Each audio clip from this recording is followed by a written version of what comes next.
Yeah. Oh, No. Morning, Nikki. I know, she's You're ready. Shane, Holly, everybody, good morning. with a lot of neuro.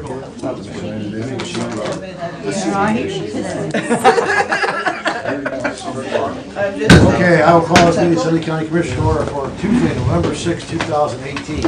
Please join me in the pledge. I pledge Allegiance to the flag of the United States of America and to the republic for which it stands, one nation under God, indivisible, with liberty and justice for all. Commissioner Thomas, please. Bow your head. Lord, thank you for the incredible privileges you give us by being born in the United States with our ability to vote.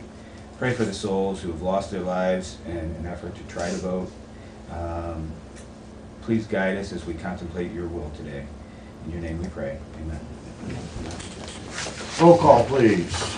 Commissioner Kirschner? Here. Commissioner Stacy? Here. Commissioner Thomas? Here.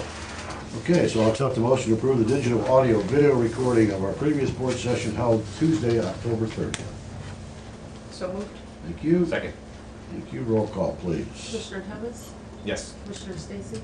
Yes. Commissioner Kirschner? Yes. Okay, do we have any adjustments to the agenda? I'm going to add under new business to bring you up to date on the Eaton Township meeting last night. So, parking committee, I assume Commissioner Thomas, that's you.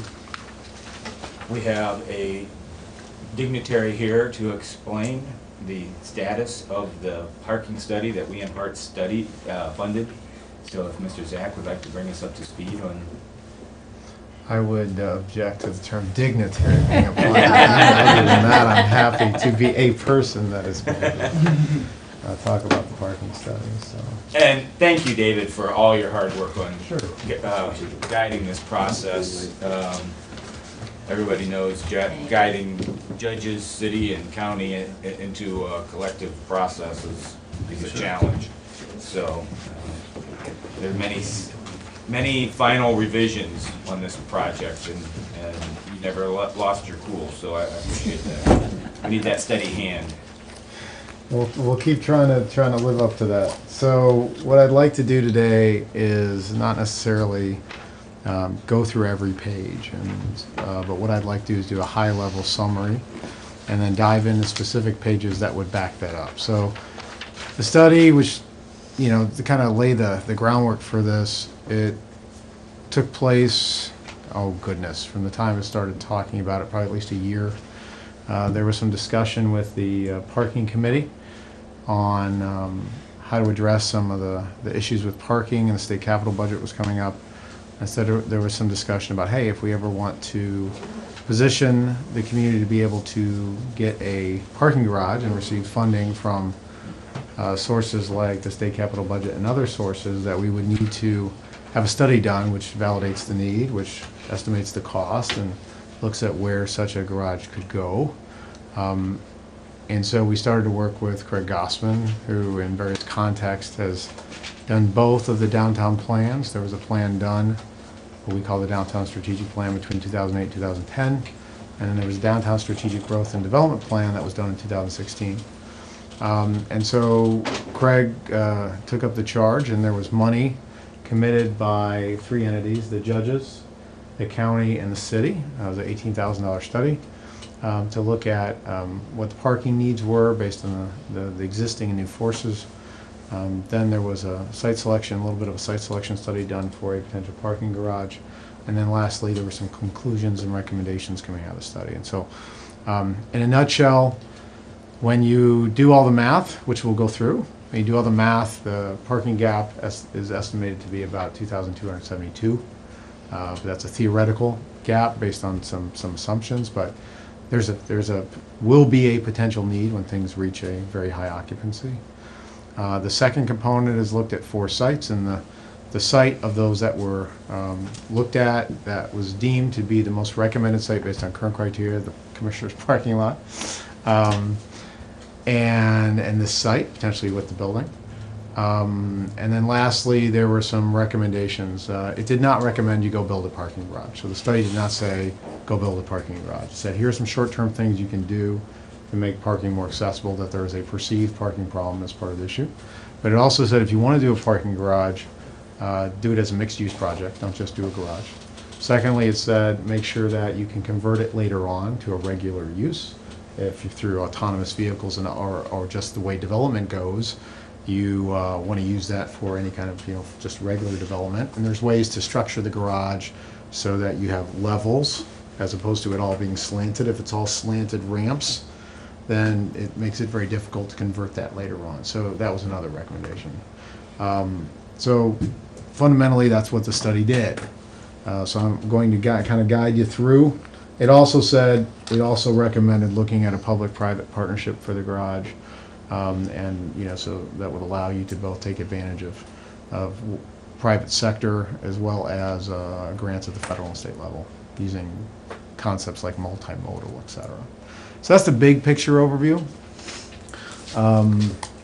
This was presented, same thing, what I'm doing with you today was presented to City Council last night. There was a article in the paper this morning. At City Council last night, it was referred out to the Economic Development Committee for review. I think what we're looking to do is get this adopted, accepted for appropriate due reflection and consideration. Accepting it as a study and accepting the results of the study. Again, it does not say, hey, let's do a parking garage here. It says these are the places you could do it. These are some of the reasons why it may or may not make sense. Any questions so far? Okay, so I'm going to direct your attention to certain pages. The first one I want to, page 5, which just says approach. If you look at the bottom, I think it's important to emphasize it said it should be understood that this parking analysis is broad-based and that we're not performing detailed investigative analysis to determine exact occupant counts. So there's a number of assumptions that are done. This is an $18,000 study, which anybody here involved with planning will tell you is a relatively low-cost study, so it has legitimacy, but it's not going in and counting exact numbers of employees. It's not going in and counting exactly how full the buildings are and which apartments. So it's just understood that you need to take it with that, and I think that's worth highlighting.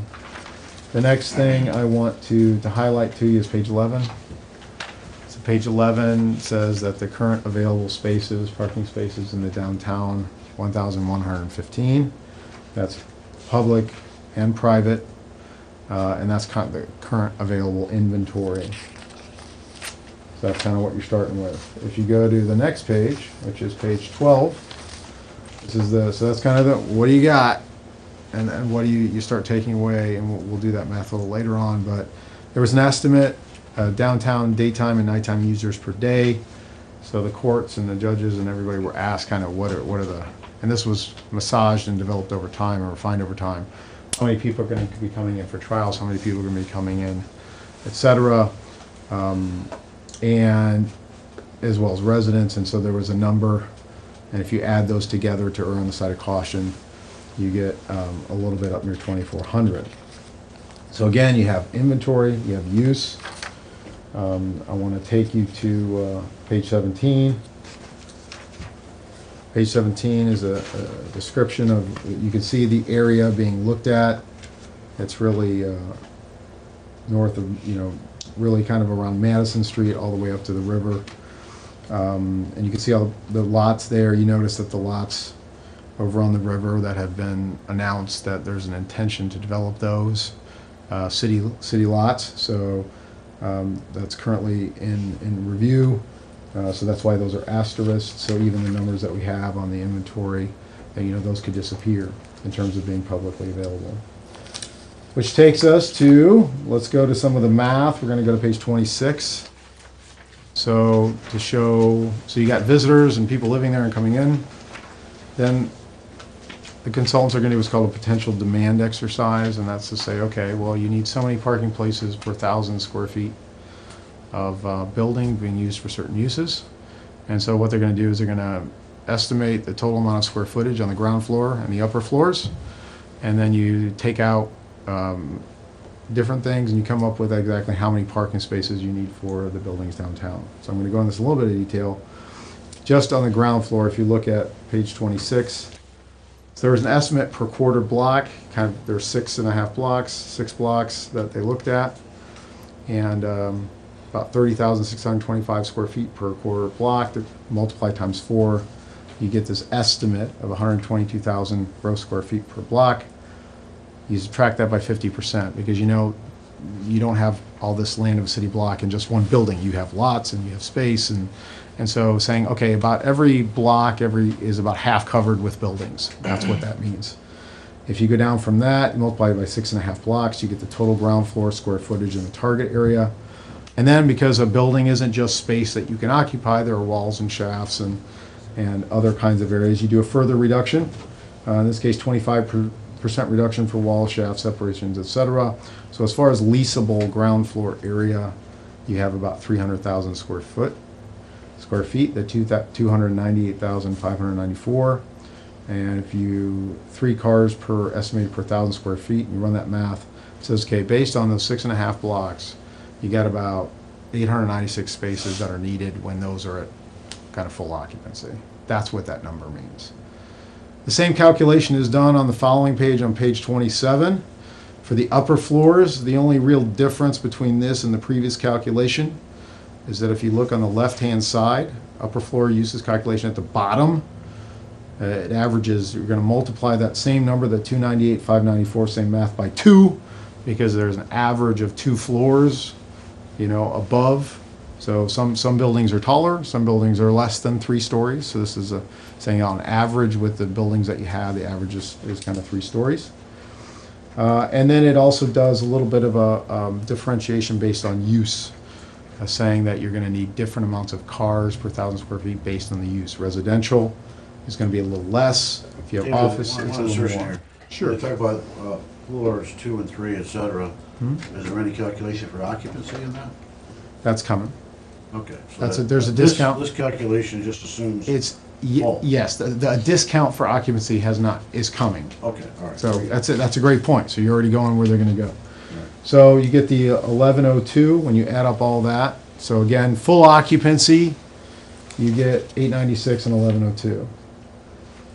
So on page 28, you see those numbers given again, 896, 1102. Total space is required for all the buildings when fully occupied, about 2,000. You add in the day and nighttime counts of people coming in for visiting for various reasons. And they're saying how many total spaces, if you erred on the side of everything's maxed out and everybody's visiting, etc., 4,395. This is okay, there are some reciprocal uses. Some people are coming in for more than one thing. So there's a 15% deduction for that. So it says your upper limit of things right now that you would need 3,735.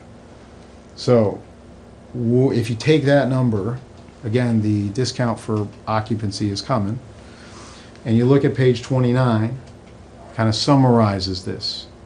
You see the 1,115 spaces available today. You see, and bring in the numbers from the page 28, the 1998, 2397 minus reciprocal uses. That's a total potential demand. Again, potential demand.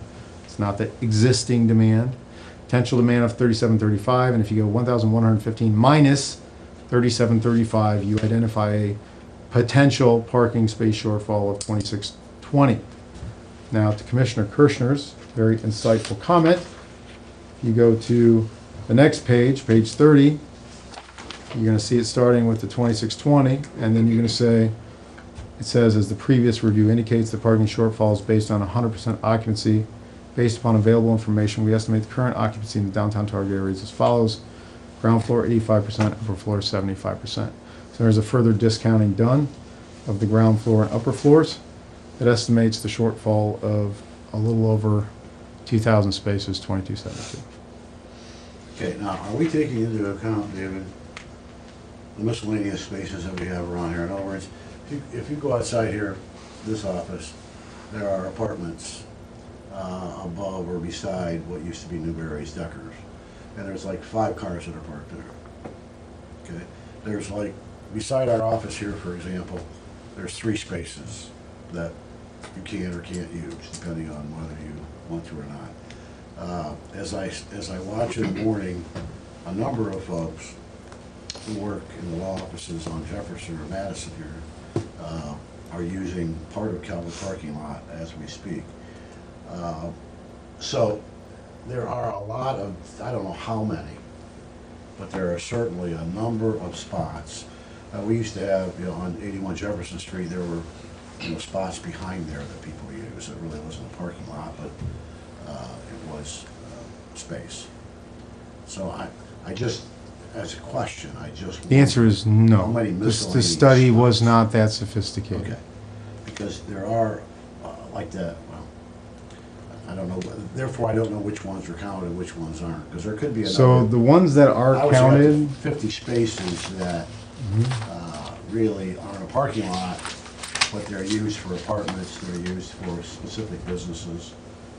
so if you go to page 9, the lots that were considered, Yeah, I saw all public, those. that's all the ones that were considered. Okay. And then on street, so public on street, but, So- that was, It's not part of it. what's that? On street. is On part of street it. is. Is part of it. Yes, if you look at page 11, it's giving roughly, what is it, 203 plus 69 on-street spaces.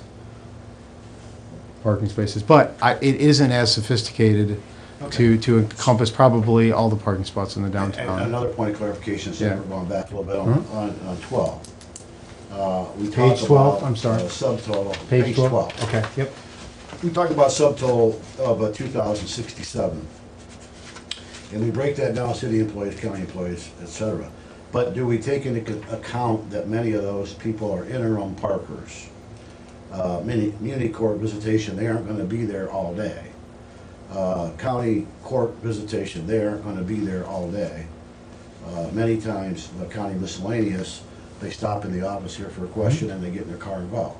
So, my question is, what percentage of time, just as an occupancy, are some of these categories actually parked there? This isn't that sophisticated of Okay. a study. So And I I- think there's an acknowledgement, I mean, So I my don't think point the is we don't- study is not purporting Okay. that this is the gap. In Right, terms of I get how it feels, in terms of that, at any one time, there are 2,000 people that can't find a parking place. It's not saying that, and so I think there's certainly some of that. I mean, there's some built in for reciprocal uses, and again, to bring the conclusion to the front, they're not saying right now that you have this gaping parking hole that you should do a parking garage. That's not, the people that came up with these numbers are not saying do a parking garage. So I think there's an acknowledgement by the consultants that, this is an exercise to say, okay, this is what with the potential demand, and if everybody's here at the same time, this is what you're, so it's a way of saying, you got, and and a lot of it's perception, right? But that there will be a parking need you need to address in some way. I think that's really the force of what it says, if you read the conclusion. I get, yeah, I mean, everybody internalizes, right? So, and the good or bad news is that I am downtown virtually every part of the day. Whether it be to come to work, or whether it be to go to Renaissance in the evening, whether it be to go to 138 to eat, to Clover Club, or wherever it might be. I have never been in a situation where I couldn't find a spot within a block. How about Friday night? Maybe that is incorrect, but I honestly cannot recall a time when I came downtown for an activity during the day or in the evening that I haven't been able to find a spot for that.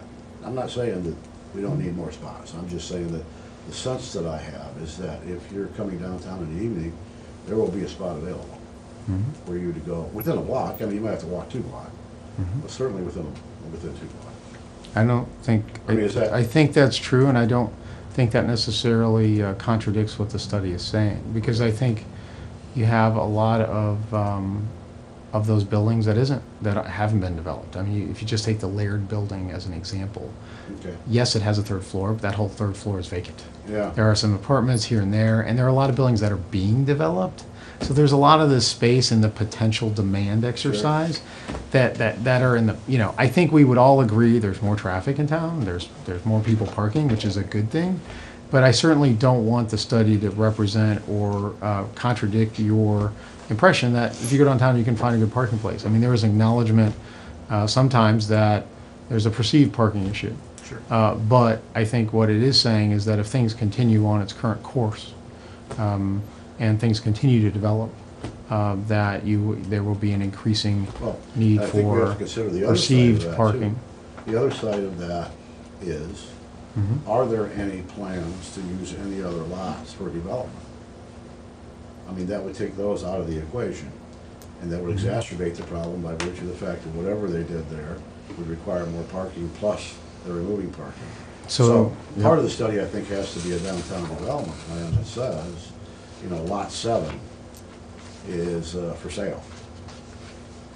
And eventually, we're gonna build something on it. I mean, I know that the property, for example, west of where the Hotel Stallsworth Yeah. was, Mhm. there is some talk about trying to develop something there.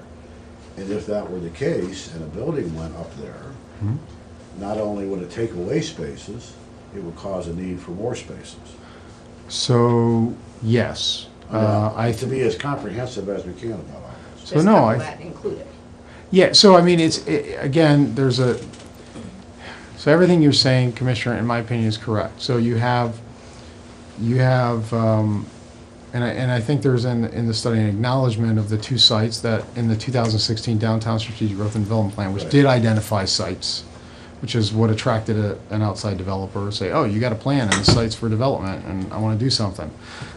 Which is what attracted the Hernando Group to be interested in the first place, because they got a copy of the plan. They said, oh, these are plans for prospective private development. This is where the community is looking for private development. There's an acknowledgement, and that was kind of why I highlighted the asterisk on those two particular lots. Sure. The current plan, although it's beginning its due diligence phase, was to have on-site parking for the needs of those developments. But that does take away the parking spaces that were there for overall public use. I have parked, as an example, on a busy business lunch, I have parked in that larger lot on the river before, because I'll come down Washington Street, that'll be full, and then I usually turn down Madison Street, take a right, and if those are full on that side, I tend to park in that lot. That's, and that's maybe 1 out of 5 times, or 1 out of 6 times. So I think your point is well taken, and I think there was a general sense in the parking committee, and anybody can correct me if I'm wrong, a general sense in the parking committee that, there's, again, as things develop more, there's going to be more need for perceived parking and real parking to be able to both address the existing needs of the people in the courts and everybody else, but also ensure that we can have the kind of environment where the sites that have been identified development and where we as a community want development, that there's enough parking to service those, either on site or around. So yeah, your point is well taken, and it's part of the reason I think the parking committee was like, let's also do a parking study. So it's not just about where you're going to put a parking garage, but what's the potential need if things get continue to develop. But your point was raised, yes, within the meeting. So definitely something people are aware of, I think. Good point.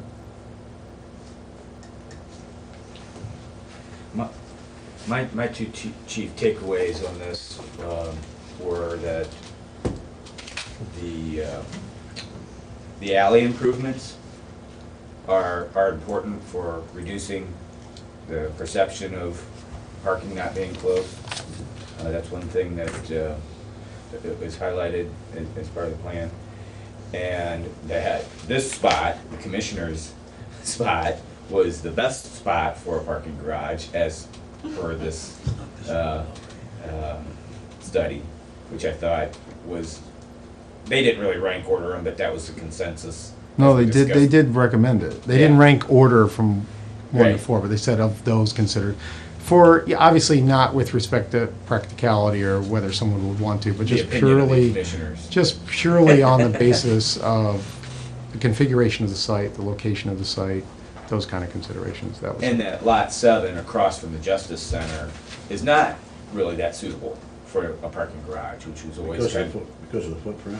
Yeah, it's too narrow, Yeah. actually. So that, I mean, I think that pretty much put a nail in that spot's coffin, because it would be very expensive per spot, and it wouldn't be as practical as I would have assumed. So that was a revelation to me. But I think that to pivot this study is, I think it's something that would work really well dovetailing into our master planning for our facilities downtown, because it becomes pretty obvious in this study that, on our 2 quarter blocks, there's probably higher and better uses for those 2 quarter blocks, where the RTA is at and where this facility is at. Yeah, I think. From a downtown development. Yeah, I mean, I think the study doesn't purport to be the be-all, end-all with respect to the selection. I think it purports to give information and reasoning as to why one site might make more sense. It has costs associated, I mean, the cost for the actual parking spots themselves, about $19,000 to $22,000 a spot. And then depending on how much mixed use which was the recommendation of the consultant again, I think if the decision were made, so okay, here's the parking study, this is what we know what the potential upper end demand, if everything's kind of at that fully effective full occupancy rate. And okay, at least we have some research to have a good discussion on whether or not we need a garage now or come back to it in a couple of years. I think that's the intent. Then you start the work of figuring it out. Okay, if the group and the community and the elected officials say, okay, yeah, this is something we'd like to start to work on, because it could take years to do, then you start the discussion about where and what. And at least we have some basis on what kind of costs are we talking, a couple different conceptual designs. But I don't think anybody in the parking committee, and I know nobody at the partnership, is of the opinion that, okay, we should necessarily do a garage, and we should necessarily do it now, and we should necessarily do it on that site. I think what we're saying is, okay, this research has some validity in identifying, yeah, we got some parking. To Shane's comment, and I didn't go there in the document, you can review it, and there's no rush on this, so take it, read it, don't need to adopt it today, so we can kind of go through this. But, making sure your alleyways and your connectors are attractive and well-lit and safe is important. Signage is important. He even talked about the development of a valet system, and there's different ways to potentially figure that out, along with incentivizing public employees to park outside the main part of downtown, which is one of the 3 recommendations. So all of those together were just kind of some short-term. There's some short-term things you can work on. And again, they're just trying to provide arrows in the quiver. They're just trying to say, here's information so you can be more educated as you begin to look at these hard, complex issues. And I think that's what the intention, and I think for value, I think it does provide at least some context for good discussion for policymakers to begin to decide what we want to do as we begin to think about this long-term issue. Because the hope is downtown Tiffin will continue to be successful, and there will continue to be development. So we'd rather get on the front end of it before we have a situation where, because it's going to take years to do anything. So that's the intent. So we're free to make this available on our website at this point, if anybody wants to look at it. This is So my understanding from the parking committee is that, I mean, it's a public document, but we were going to put it, my instructions from the parking committee, which has the judges in the city and the county, is that this is to be presented. My job is to present this to both the city and the county to work on answering their questions and getting it adopted, and then do kind of a release with the information. I don't have any marching orders to the contrary at the current time to put it on our website. And the communication that we would do around it would also be approved by the parking committee, so that people don't get the wrong impression that this study says do a parking garage. So I think that's the intent. So one of This these, document won't necessarily be revised, or, the intent, no, this is the kind of the final so it's document. got a working document. Yeah, the parking committee has accepted the study. Yeah. So the people put the money in and said, okay, this is acceptable. What we're looking for is to say, okay, we as the county government say, okay, this is valid research. It doesn't, this isn't make policy for us, but we accept this Right. as legitimate in terms of what it set out to do. I mean, it's not back with opinion, it's pretty much empirical data. You do with it what you think you need to do. Yeah, and they make some, hey, look at kind of these things, and if you ever would want to do a garage, do it in such a way as you, this way, yeah. Sure. And what it looks like in cost, yeah. Fair enough. Okay, Thank you. my pleasure. Does anybody from the group have any questions to David about this? Yes. The proposed parking garages, when you say we might be at potentially 2,000 parking places short, how big of a garage are you talking about? I mean, what were they mentioning? How many spaces? Oh, it ranges based on the site. I think Like, if we tore this building down and put a nice one right here, I mean, would that be a couple hundred? How big would that be? How big of a dent would put into 2,000? So I think the largest one considered, and again, I think we put context around what the 2,000 means. Right. I think 380 was the largest one given. 400, okay. Was the largest of it, but it went down. How many floors would that be? That's 5 floors with commercial on the first floor here on this location, on Madison and Jefferson, taking everything, the garages, the commissioner's office, 22,000 square feet on the ground floor of leasable space, which would kind of do the infill on the commercial side, with an entrance on Madison. That adds 380 spaces. Do you have a proposed cost on that, or not? A lot. You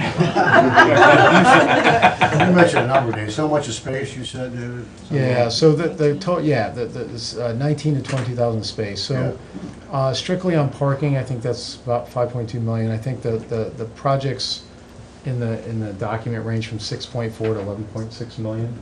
The largest ones, the upper end was about 11.6 million. With about half of that being parking costs and half of it the mixed. Did they in this plan lay out anything like, these are the first steps you should take, and then a few years later, depending on development curve, these steps would be next, and these steps would be next, and? Not for $18,000, no. Yes, sure. Just a comment from regional planning, we'd like to thank Tiffin Seneca Economic Partnership for taking on this task and getting it completed and working with everybody. And we're glad that the parking committee also agreed that they'd like to include this in the comprehensive plan for the county, the city, and the park district. So we will be including this in there as well. So we just want to thank David and his crew for their hard work on it, as well as letting everybody know that's just another form of collaboration in this county that you're seeing happening. So. Right here. You hire a bunch of valets for 5.2 million, couldn't you? I imagine so. Okay, meeting reminder, tomorrow night, Mr. Thomas, you'd like to talk about that? Yeah, so the meeting with the township trustees is tomorrow night at the Republic Gym, and the format's pretty straightforward. We have an hour of public comment before we have discussion, and then open discussion with the trustees. They can or cannot go into special session as their choice. And I assume, Mike, that as our chairman, that you'll lead our portion of the meeting, and that we'll see if we can find some common ground and some harmony amongst our cause, and see where it goes. Nothing ventured, nothing gained, but I think it's important to have a conversation before we take action. Okay, so that's kind of a segue into, I had the pleasure of going to Eden Township last night. Just to let folks know, they did pass a resolution to intervene against the wind projects, and they passed a resolution to ask us to rescind the AEZ and the pilot. So those folks under the S-Power, the townships under the S-Power footprint, so far have been Eden to intervene against, Scipio to intervene against and ask us to rescind. Reed Township meets tonight, and Venice has asked us to rescind the AEC. In the Republic Wind Project, Adam has decided to intervene against it to ask us to rescind. Scipio has decided to intervene against and ask us to rescind the AEZ, that is. Pleasant has voted to intervene in the process. Reed has voted to intervene against and to ask us to rescind. So just to bring you up to date on 1, 2, 3, Reed has a footprint in both, or Reed has property in both the projects, I think, and Scipio as well. So we have 1, 2, 3, 4, 5, 6 townships who have taken some form of action to ask to rescind the AEC and or intervene against the project. This is a matter of fact. Charlene, I was going to ask you if have we had adequate reservations for speakers? As of this morning, we had 24 reservations, 2 Okay. of which are duplicates. So if you take the duplicates out, it's 22 reservations so far. And Okay. that's a very nice response. And can you just tell me what the process was on that again? I forget about reserving. So the process for reserving is we create a Google reservation form. It's very easy to complete. You just go to the link, you put in your name. It's optional to put in your email address, and then you have the 5 townships to choose from that are in the footprint. So you have Venice, Eden, Reed, Bloom, or Scipio. You just check your box.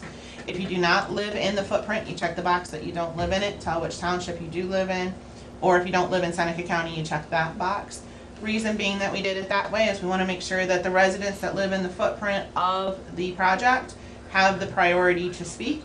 Okay. So they will be the first ones called on. We're not changing the order of how people registered, their time, So date, it's and first stamp. come, first served? First come, first serve. Well, if you're holding up the 3 minutes, right? Yeah. And the comments are supposed to last an hour, is that, again, I wasn't Yeah. part of this, but, okay, so it's supposed to be an hour. So it seems to me, once you have 20, you're done. It could be that someone only Doesn't speaks take- for a minute or 15 seconds or what have you, so Wanna take we want to that? make sure that they have the opportunity. My sense is that everybody will speak for 3 minutes. You never know. Okay.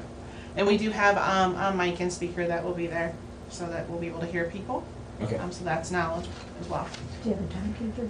We do, that'd probably be me. You'll get a 30-second notice when you'll just get me standing up or a little, probably red card that comes up to let you know you have 30 seconds left.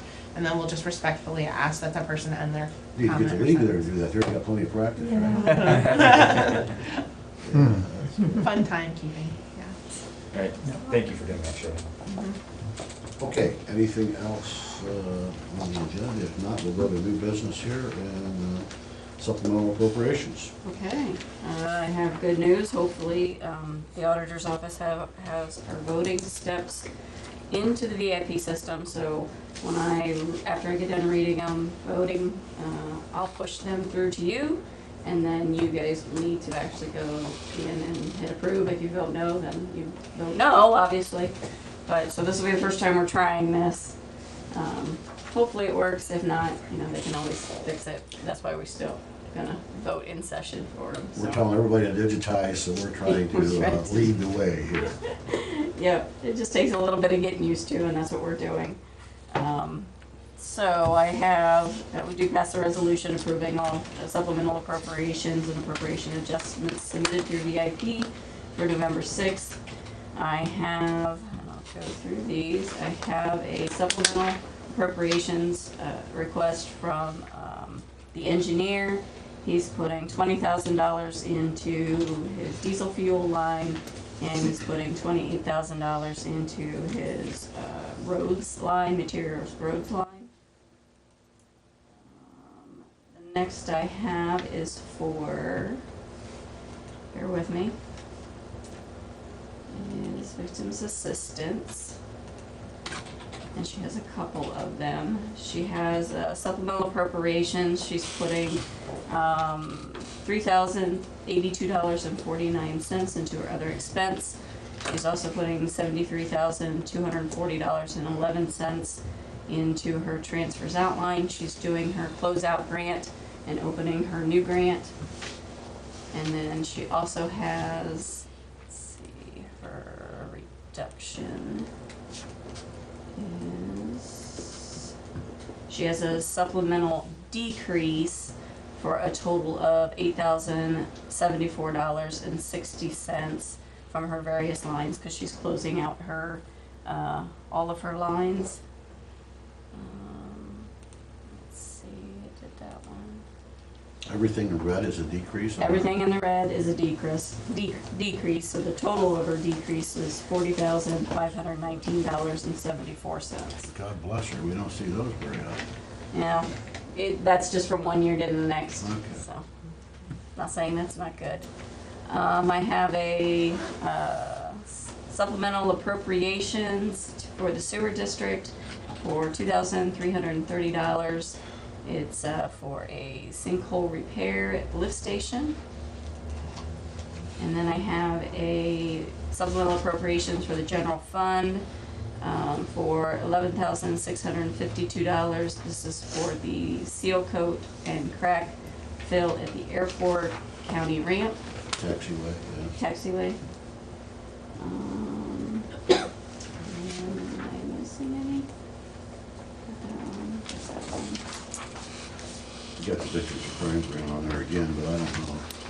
Yeah, 'cause I read the $8,000 reduction, and the other, to get to the 40,000, she has another reduction of $32,444.94. So she did it on two separate ones here.